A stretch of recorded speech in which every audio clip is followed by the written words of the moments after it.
Welcome to the 24th Annual Central Avenue Jazz Festival. Today we have a special guest with us, Mr. Michael Dolphin, son of John Dolphin, the one who made a significant contribution to the development of sounds of Central Avenue. Good day, Michael. Good day. Thank you for having me. Thank Absolutely. you for this discussion. Thanks for coming. And we're going to have a good time, a nice little conversation. I'm pretty sure I'm going to learn a lot myself, and along with the onlookers about Central Avenue. The festival itself actually includes something like the Dunbar, and you got next to the Dunbar the Club Alabama, right? Yeah. The Last Word was down the street. Ivy's Chicken Shack was right there on Vernon. There were a number of places around that community. Probably this is one of those opportunities where segregation worked well for us. Los Angeles was officially segregated until 1956, and there was no trauma around that, at least in the way we think of when we talk about Alabama and Mississippi in the South. It was more subtle, just in terms of owning property. And so as a result, Central Avenue grew on its own, but it also had the opportunity to blossom on its own. And it wasn't just that it was African American, there were a mix of other cultures as well. There were others who came out from the Duke Ellington excerpt. Paul Gonsalves is one who wound up in the Duke Ellington Orchestra. With that opportunity for education and to grow, and for these musicians and this community just not only to bond together, but to learn and blossom. There were so many great teachers, so many great influencers. Johnny Otis, who's known as probably one of the leading proponents of R&B in the late 40s and the 50s. And he had a great television show too. He had a great television show, and I think Harlem Nocturne was a great hit for the Johnny Otis Orchestra in 1946 or 48, one of the two. I know it's here, I just might have forgotten where I put it. But because of Johnny Otis, this whole African American music community wound up on television in Los Angeles in the 50s. And Johnny Otis found Etta James, and Johnny Otis found Lil Lester, and Johnny Otis found the Three Tons of Fun, and Johnny Otis found Mel Williams and all these others. Johnny Otis is responsible for Hound Dog. Johnny Otis produced the original version of Hound Dog by Mike Stoller. And that's the one that Elvis. That's the one that Elvis sang? No, that's a different one. This is the one that Big Mama Thornton sang. Big Mama Thornton. Long before Elvis. Ah, okay. Long before Elvis. And Johnny Otis made those things happen along Central Avenue back in the day. Okay. An interesting point that some may be less aware of than others. Johnny Otis's real name is the progenitor of rhythm and blues in Los Angeles. Johnny Otis's real name was Ayanus Viliotis. Johnny Otis came to us from just outside of Richmond, California, and got to Los Angeles, changed his name to Johnny Otis. All right, there you go. He was actually Greek. This is a wonderful opportunity for segue. Your father, John Dolphin. Speak of name changes. Yeah. When I think of Dolphins of Hollywood, sometimes it says, where did the Hollywood part come from, and where did the Dolphin part come from? Right? Because I think there are two name changes. I mean, not a name change, but one is a name change in terms of if you go back in history, right? Your grandfather. Well, that's a long one that I think we've gotten kind of through family lore and that sort of thing is the name change, and I'm not really sure. I've always said I need to do better in terms of that was from Dolphin Lake and the part of Oklahoma where my dad grew up. But he wound up in Los Angeles at the urging of Gerald Wilson as one. Gerald Wilson knew him when he was in Detroit and was a car salesman. And had been talking about coming to Los Angeles and get to the music business and taking some of his talents that he had learned and skills he had learned from there. And he had it in his mind that when he got to Los Angeles, he was going to open Dolphins of Hollywood Records in Hollywood, because Hollywood was the place to be. But I heard too that he became familiar with LA because at one point he was one of the members of the sleeping car. It was a sleeping car porter. Yes. Right, so he would come in and out from Chicago, I think, or something like. And so he would hang out on Central Avenue. He'd hang out on Central And Avenue. he probably discovered what a lot of other people discovered, that in the middle of the, in December, you can wear a short sleeve shirt. I'm sure a lot of folks that got that from when you compare Detroit and Los Angeles. Right. But he always intended to open his business in Hollywood. Right. Dolphins of Hollywood was the picture that he had in his head.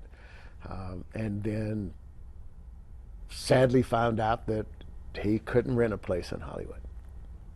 And decided talking with some of his other friends and people he got into, wound up opening the store on Central Avenue. Now, the first one on Central Avenue. The first one was on Central Avenue. The main store that became later was on the Vernon side. Right. 1065. So he moved a couple of times before he landed. A couple of times, yes. Now, I read someplace that on the first one, that he won half of it in a poker game. Is that I didn't apocryphal? read that one. You don't? I didn't read that one. I didn't read that one. You don't read that There's, one? No, you read that one. The I think the I read it internet in I think publication. it's the book by your The book by my your nephew. Yes. Yeah. The book by my nephew, and that was probably one of the pages I said. I'll admit to that. I'll admit to that. My nephew Jamel. It was that labor of love. Jamel says, we need to do this. Oh, it's chock full of and- good stuff. and- though. and Yeah, Jim- it's a wonderful book. I mean, in terms It's a of the wonderful source, book, yeah. and it Yeah. was just. My dad's death was very traumatic Right. for me. Yeah. I was 9. Right. And though it come up several times in the past about doing it, I just couldn't do it. Right, I right, just could not do it. I could not do Took it. another generation to. It took another generation. For many, many years after his death, I never even set foot on Central Avenue. Okay. So let's just talk But about a when little. Jamel yeah. said, Right. I'm going to do this, Right.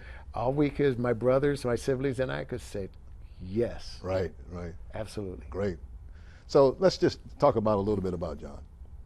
So this period from let's say 1940 to 1960, right around. I think and this is an interesting period for Central Avenue. We still have it's highly segregated. It's highly segregated. And there are benefits, of course, along with costs. And there's a big boom, and this population is going off the chart, part because World War II comes, and the defense industry is booming, so folks are coming to Los Angeles. Sure. Population goes from 65,000 approximately 1940 to 350,000 in 1960.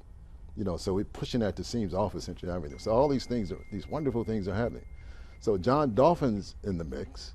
He comes, and all this sound you talked about, earlier about all the sounds coming out of all these buildings and places on Central Avenue. So John is the one who begins to capture the sound. I think. I mean, this is one way of interpreting what's So you've got sounds, you can put them on the wax. So he begins to sell sounds, but he's also a businessman. So this part about business is fascinating to me, about what John Dolphin does. It's just beyond selling records. He begins to record, the recording stuff, and all the techniques that he uses to actually create a successful business, and to help the musicians, and others. Could you talk a bit about that from your perspective? One of the, and during that time, radio was becoming big. The opportunity for people to hear music, and the opportunity for them to start to make some connection, I think, with disc jockeys. The disc jockeys they were not personalities, and they were accessible. One thing I remember is my dad didn't really like genres. In his view, there were only 2 kinds of music, good and bad. Right. So, along the way, it wasn't just jazz. It was doo-wop. It was rhythm and blues. It was, even at the time of his death, he was right on the verge of signing the Beach Boys to do surf music. Because what he wanted to acknowledge is that there are types of music out there for everybody. And why not take advantage of that fact. Beyond race music. Beyond race music. Yeah. Take advantage of that fact and find out what works. And to reach out to an audience that supports that. The deal with KGFJ not only helped with Dolphins of Hollywood as a source of music, but also helped with Dolphins of Hollywood as a destination. Right. To be able to build this thing where kids could come to Vernon and Central and hold their dedications up against the window. Joni loves Chachi and Billy loves Mary and all those sorts of things. Right. But to be able to party, and I don't think I've ever confirmed it, but we used to have, and I say we only because I'm a Dolphin, listening stations in the back of the store where you could actually take a record and go back to the back of the store and listen to the record before you bought it. Right. The other thing about the radio, though, is by controlling some of that radio time for my dad was to be able to do his own instant response survey that allowed him to be able to gauge audience response by what they played on the radio that night. Right. You'd have people working the normal 8 to 5 shift, and you have people working the 4 to 12 shift, and you have people who are working the 8 to 4 shift. And they were getting off work all night long and available all night long. And sometimes the great thing about having a record sale in the middle of the night is that the folks were on their way home from work. And it was easy to just make a small detour to come buy records in the middle of the night. So the store became 24 hours. Right? The store became 24 hours. I think I read again, Yeah. perhaps in your Yes. nephew's. That was in But he that said, too, and there's some other piece he was going to that invite the became- media, to press conference, and he's going to throw away the key to the Yes. store. Right? And There's there was, no need for a key. there was a 'cause big we'll- party. Yeah. There was a big throw away the key party in Right, the middle of right. the street Right.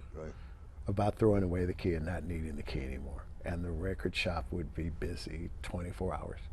Well, Michael, it's been great chatting with you.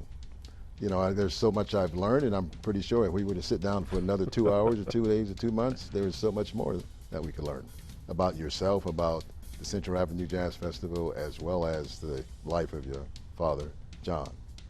So, 24th Annual Central Avenue Jazz Festival. Tell us more. Absolutely. This July little summary. 27th, 28th. Please come and join us. Please come enjoy the festival, enjoy the community, enjoy the music, enjoy the history there is to be gained. Find me in this hat. Please say hello. And I'll see you there. See you there. And I'll see you all there, too, at Central Avenue Jazz Festival.